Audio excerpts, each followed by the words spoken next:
नमस्कार दोस्तों, आप सभी का स्वागत है आपके अपने चैनल जॉब जॉय में। तो भाई एसएससी सिलेक्शन पोस्ट एग्ज़ाम के एडमिट कार्ड जारी होने के बाद में जो मुद्दा था एसएससी से स्टूडेंट्स का, वो ज्यों का त्यों बना हुआ है। एसएससी ने जितने भी सुधार के वादे किए थे वो सारे खोखले साबित हुए हैं। तो किस तरीके की चीज़ें यहाँ पे हुई हैं, पूरी जानकारी आपको इस वीडियो में मिलने वाली है। और एसएससी सीजीएल के एग्ज़ाम वाले कैंडिडेट्स को यहाँ पे किस तरीके से झटका लगने वाला है, सीजीएल का जो एग्ज़ाम है वो किस तरीके से होने वाला है, पूरी जानकारी आपको इस वीडियो के माध्यम से मिलेगी। तो दोस्तों पूरी जानकारी के लिए वीडियो को अंत तक जरूर देखें। और अगर इससे पहले आप लोग हमारे चैनल पर पहली बार विजिट कर रहे हों तो सभी सरकारी भर्तियों की लेटेस्ट और ऑथेंटिक अपडेट्स पाने के लिए चैनल को जरूर सब्सक्राइब करें, साथ ही बेल आइकन को भी प्रेस कर लें जिससे कि आने वाली वीडियोस की नोटिफिकेशन आपको समय पर मिलती रहे। तो दोस्तों कल 26 अगस्त की डेट में एसएससी सिलेक्शन पोस्ट का जो री एग्जाम होना है 29 अगस्त को, उसके एडमिट कार्ड जारी किए गए। और एडमिट कार्ड जारी होने के बाद में जो एसएससी ने वादे किए थे सुधार के, वो पूरी तरीके से खोखले साबित हुए।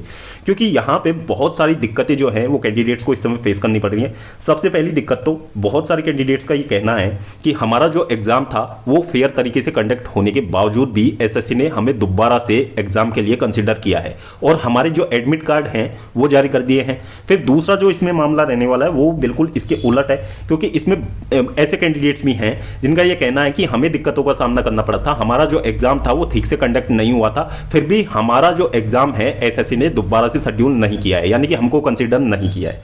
तो ये चीजें यहां पे निकल के सामने आई हैं। फिर तीसरी चीज यहां पे क्या निकल के सामने आ रही है कि जिन कैंडिडेट का जो सिटी इंटीमेशन जारी हुआ था, सिटी इंटीमेशन में जो सिटी दी गई थी, एडमिट कार्ड में वो सिटी ही बदल दी गई है।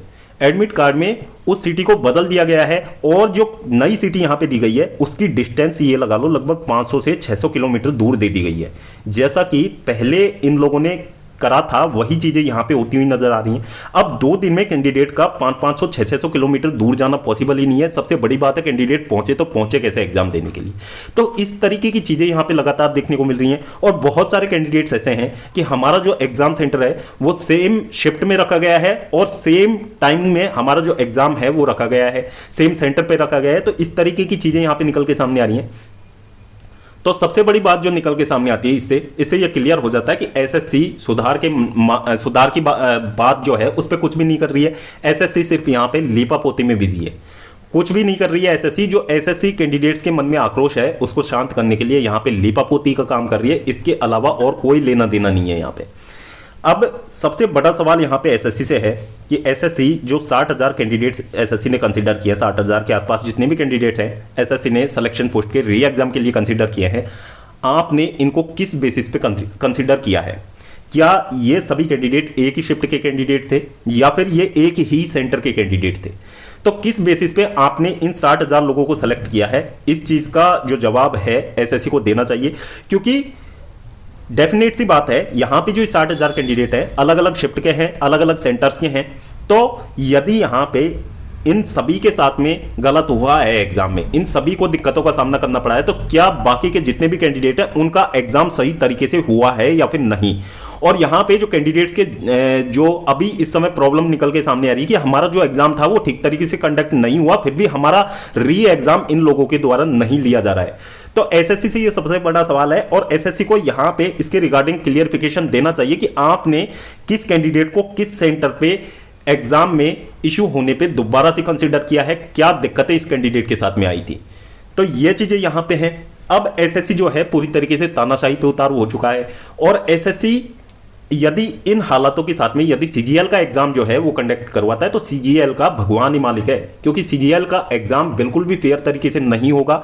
ये तो बस एक ट्रेलर है, इससे भी बड़े लेवल पे गड़बड़ियां आपको सीजीएल के एग्जाम में देखने को मिलने वाली है, क्योंकि सीजीएल बहुत बड़ा एग्जाम है। यहां पे जितने कैंडिडेट्स आए हैं एग्जाम देने के लिए लगभग 4 से 5 गुना ज्यादा कैंडिडेट्स वहां पे एग्जाम में अपियर होने वाले हैं। तो क्या इस इंफ्रास्ट्रक्चर के साथ में, इस वेंडर के साथ में एसएससी सीजीएल का जो एग्जाम है वो फेयर तरीके से कंडक्ट करवा पाएगा? तो दोस्तों सीधा सा इसका जवाब आता है कि नहीं करवा पाएगा। इस तरीके की जो चीजें हैं वो लगातार सीजीएल के एग्जाम में देखने को मिलेंगी।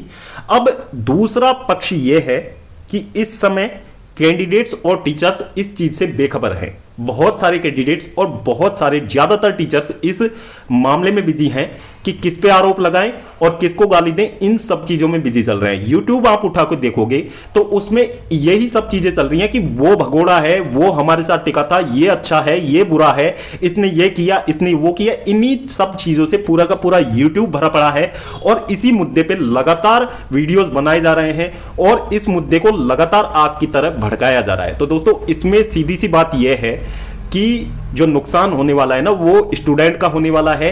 एसएससी को इस चीज से बेनिफिट ही मिलेगा, क्योंकि जब टीचर्स में ही यूनिटी नहीं रहेगी, स्टूडेंट्स में ही यूनिटी नहीं रहेगी, तो आप लड़ाई किस बेसिस पे लड़ोगे।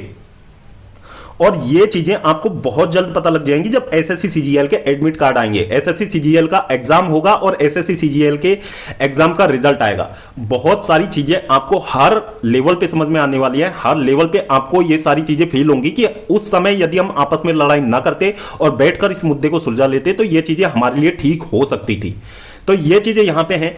कुछ एक टीचर्स हैं जो इस मुद्दे की गंभीरता को समझ रहे हैं, जो इसके दूरगामी जो रिजल्ट निकल के सामने आ रहे हैं उस पे विचार कर रहे हैं। लेकिन बहुत सारे जो टीचर्स हैं, बहुत सारे जो स्टूडेंट्स हैं, इस मुद्दे से बिल्कुल भी बेखबर हैं कि इसमें फायदा किसका होगा और नुकसान किसका होगा। इसमें सीधा सीधा स्टूडेंट्स का नुकसान होगा, एसएससी को फायदा होगा। और दोस्तों, यदि इस हालत के साथ में यदि आप लोग एसएससी में रिफॉर्म्स की बातें करते हैं, एसएससी में रिफॉर्म्स की आप लोग उम्मीद करते हैं, तो बिल्कुल भी अपने आप को तसल्ली मत दीजिए।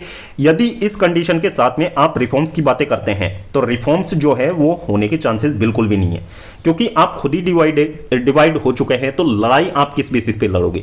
आपको एक भी दिन प्रोटेस्ट में टिकने नहीं दिया जाएगा, भगा दिया जाएगा।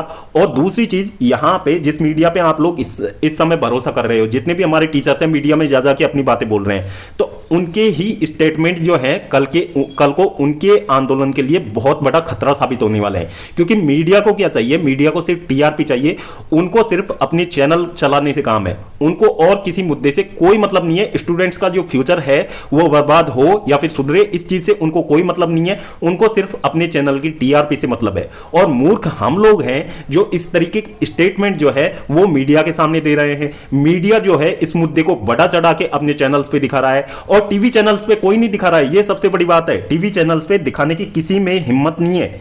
और इस मुद्दे को सिर्फ YouTube पे ज्यादा से ज्यादा फैलाया जा रहा है, YouTube पे इन चीजों को ज्यादा से ज्यादा दिखाया जा रहा है, जिससे कि उनके जो फॉलोअर्स हैं वो बढ़े और चैनल से उनके जो व्यूज आए उससे वो अच्छा खासा वहां पे अर्निंग कर लें। और बहुत सारे कुछ यूट्यूबर्स हैं वो भी इस मामले को इतना बढ़ चढ़ा के दिखा रहे हैं जिससे कि स्टूडेंट्स जो हैं इस मुद्दे को देखते रहे और इसके जो दूरगामी रिजल्ट्स आने वाले हैं उससे बिल्कुल भी बेखबर रहे।